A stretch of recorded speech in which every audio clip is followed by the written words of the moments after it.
नमस्कार। देखिए, कभी कभी कोई तकनीकी खबर सिर्फ एक अपडेट नहीं होती, बल्कि वो एक पूरे देश की दशकों पुरानी उम्मीदों और महत्वाकांक्षा की कहानी बयां करती है। आज हम ऐसे ही एक कहानी को समझने की कोशिश करेंगे। बात है इसी साल 4 मार्च 2024 की।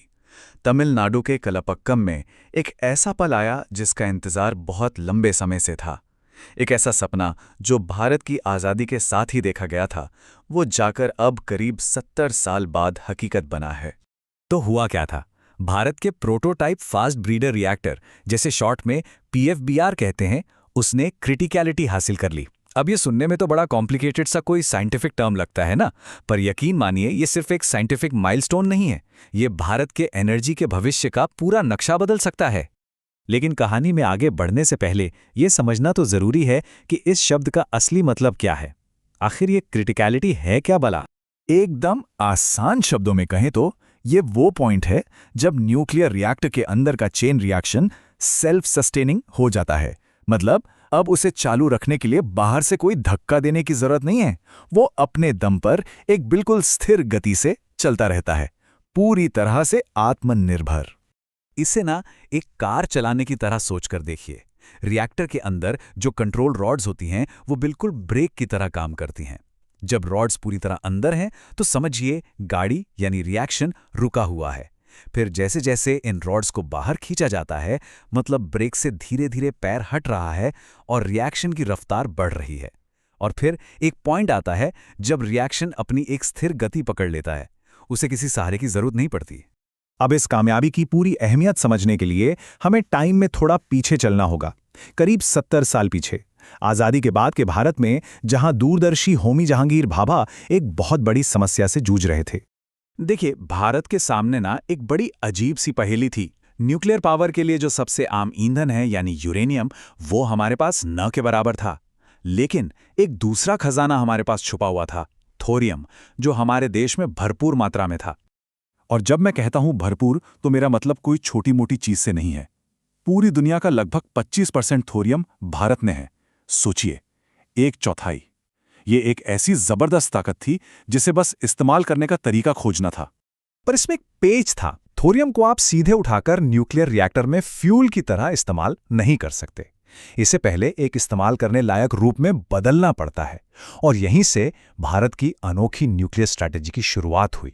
तो इस पहेली को सुलझाने के लिए होमी भाभा एक जबरदस्त प्लान लेकर आए, एक 3 स्टेज का न्यूक्लियर प्रोग्राम। और इसका एक ही मकसद था, ऊर्जा के मामले में पूरी तरह से आत्मनिर्भरता। ये प्लान जीनियस था। देखिए कैसे। स्टेज 1 में हमारे पास जो थोड़ा बहुत यूरेनियम था, उसका इस्तेमाल करके बिजली बनाई गई और साथ ही एक बाय प्रोडक्ट तैयार हुआ, प्लूटोनियम। अब आता है स्टेज 2, यानी हमारा फास्ट ब्रीडर रिएक्टर।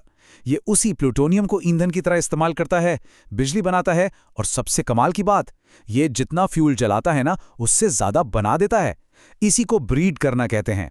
यही वो कड़ी थी जो अब तक मिसिंग थी। और इसी से स्टेज 3 का रास्ता खुलेगा, जहां हम अपने थोरियम के विशाल भंडार का इस्तेमाल कर पाएंगे।